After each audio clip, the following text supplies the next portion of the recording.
தாய் தமிழ் உறவுகளுக்கு வணக்கம். சற்று முன் சீமானுக்கு இரண்டாவது குழந்தை பிறந்தது. சற்று முன் சீமானுக்கு இரண்டாவது குழந்தை பிறந்தது என்ற தலைப்பில் இந்த காணொளியை நாம் காண்கிறோம். நாம் தமிழர் கட்சி தலைமை ஒருங்கிணைப்பாளர் செந்தமிழன் சீமான் 2009ஆம் ஆண்டு நாம் தமிழர் கட்சியை ஆரம்பித்தார். அவர் முன்பு கடலூர் தொகுதியிலும் அதற்கு அடுத்தபடியாக திருவொற்றியூர் தொகுதியிலும் மூன்றாவதாக காரைக்குடி தொகுதியிலும் போட்டியிட்டு தோல்வியடைந்தார். தற்பொழுது அங்கீகரிக்கப்பட்ட ஒரு அரசியல் கட்சியாக நாம் தமிழர் கட்சி களமாடி கொண்டிருக்கிறது. கடந்த 18ஆம் தேதி சென்னையில் மே இன எழுச்சி பொதுக்கூட்டம் நடைபெற்றது. 5 லட்சம் தொண்டர்கள் கலந்து கொண்டார்கள். செந்தமிழன் சீமான் மாவட்டந்தோறும் சென்று தொண்டர்களை சந்திக்க உள்ளதாக கூறியிருந்தார்.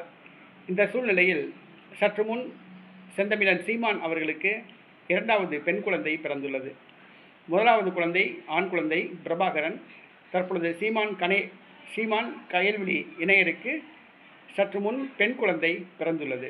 சீமான் மகிழ்ச்சியாக உள்ளார். நாம் தமிழர் கட்சி தம்பி தங்கையர் அனைவரும் மகிழ்ச்சியாக உள்ளார்கள். செந்தமிழன் சீமான் அண்ணி கயல்விழி அவர்களுக்கு மனமார்ந்த வாழ்த்துக்களை தெரிவித்துக் கொள்கின்றோம்.